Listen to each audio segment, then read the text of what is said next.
Hi everyone, this is Maria and welcome back to my channel. So for today's vlog, I will just show you today how to cook lentil soup using my Instapot. Dun, dun, dun, dun. So I will be using my Instant Pot. So let's go to the ingredients. This is celery stalk, white potato, this one beans, carrot, and here white onion, tomato, and this one is garlic.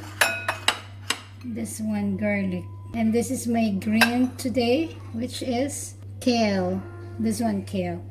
And this is the lentil that I am going to use. It's brown lentil. And this is a combination of vegetable broth and water. Kasi nagkulang yung vegetable broth ko. So, I mixed the broth and water. About 6 cups. Now, I will switch on the Instant Pot.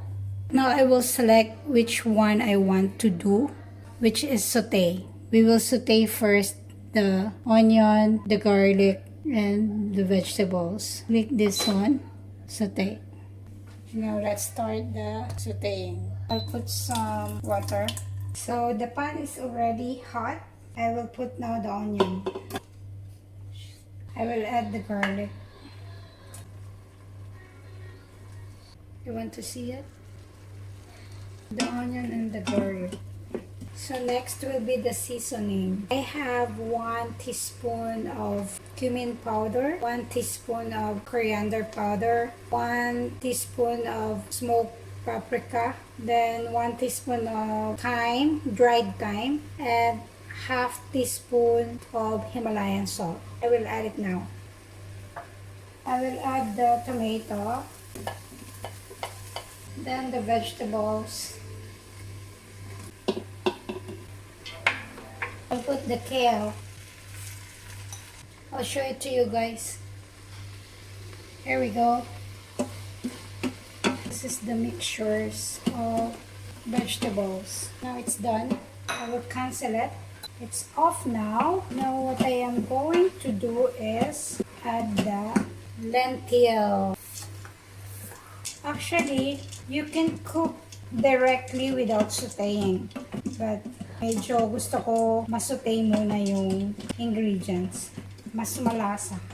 We will cook this one under pressure, high pressure, for 15 minutes. Now I will add the water and the broth, 6 cups.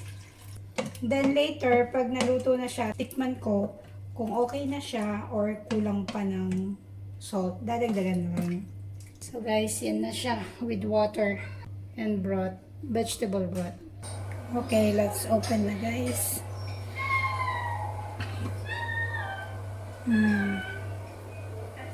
That is my lentil soup.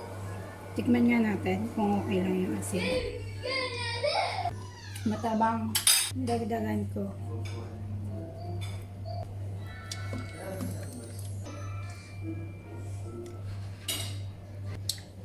Okay na, masarap.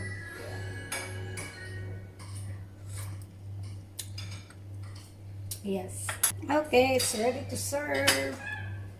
That is our dinner tonight. Lentil soup. Cooked from my Instant Pot. This is highly recommended, mga mothers. Kasi ang bilis niyang maluto.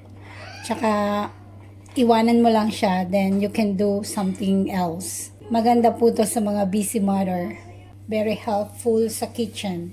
Okay, everyone, if you enjoy my vlog today, please don't forget to subscribe, share my video. Alright, bye! God bless you all!